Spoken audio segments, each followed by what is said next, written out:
Tonight's first order of business, new complaints about Canada's somewhat vague policy around foreign investment. This goes back a few years when foreigners wanted to invest in Canada, mostly in our natural resources, first potash and then the oil sands.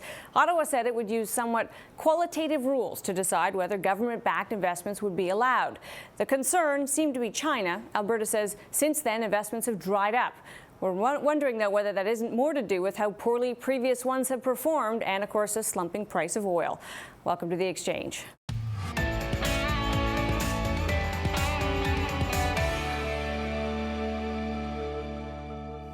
Alberta wants the federal government to reconsider changes to the Investment Canada Act. Almost 2 years ago, Canada approved a deal by China's state-owned CNOOC to buy Calgary-based Nexen. But when one door opened, another one closed. The Government of Canada has determined that foreign state control of oil sands development has reached the point at which further such foreign state control would not be of net benefit to Canada. When we say that Canada is open for business, we do not mean that Canada is for sale to foreign governments. Prime Minister Harper went on to clarify Canada's net benefit rules around foreign investment by state-owned companies. Critics claim he did the opposite. The government uses a net benefit test. The problem is there is room for interpretation. The government added other qualifiers. Takeovers by state-owned entities would only be allowed in exceptional circumstances, and it will strengthen scrutiny. Critics claim the changes made it even more confusing. The government succeeded instead in adding further ambiguity to an already opaque approvals process, according to the School of Public Policy at the University of Calgary. Canada's sheltering approach seems to be discouraging some Chinese companies completely that now believe it is not possible for the state-owned companies to further invest in oil sands. Alberta's government is calling for more clarity around the rules, like what counts as a state-owned company. I talked earlier to Jack Mintz, director of the School of Public Policy at the University of Calgary, and asked him if it's fair to conclude that the uncertainty around the investment rules is what's caused investment to dry up. I think there's several complicating factors, and I think one has to look at them and try to understand which ones are most important. Certainly, market access has had some impact on investments, particularly in 2013. I think with the development of trains that are going to be carrying oil, as well as the potential for the Eastern Pipeline, some of those issues are could be dispelled. But certainly, market access has been one problem that has, I think, resulted in less investment.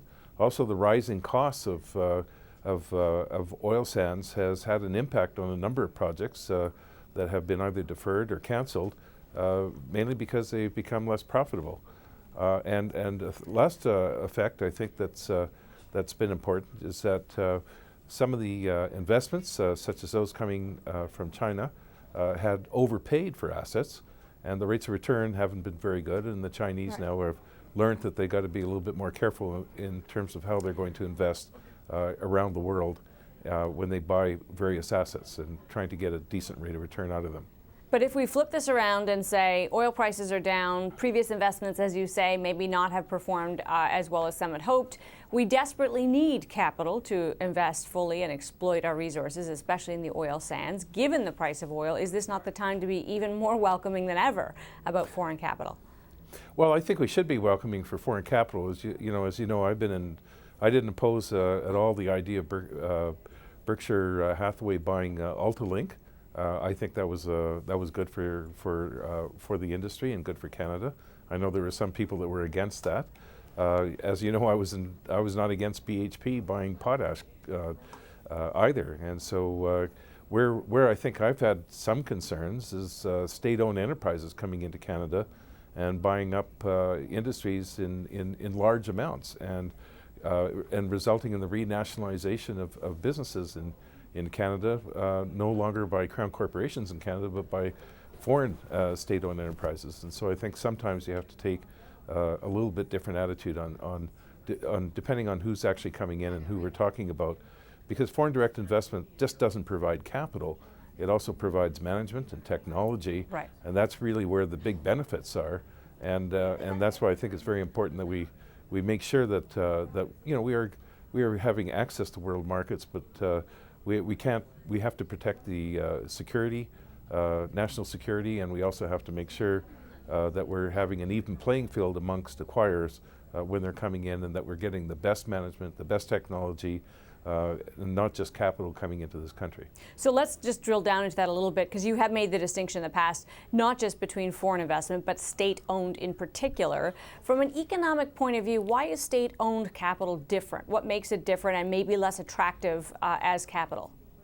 Well, you know, we've had state-owned capital coming in other years, and when you look at the overall studies that have been done, you know, by around the world and including on Canada, there's no question that private owned capital, companies that are not state-owned, tend to operate better.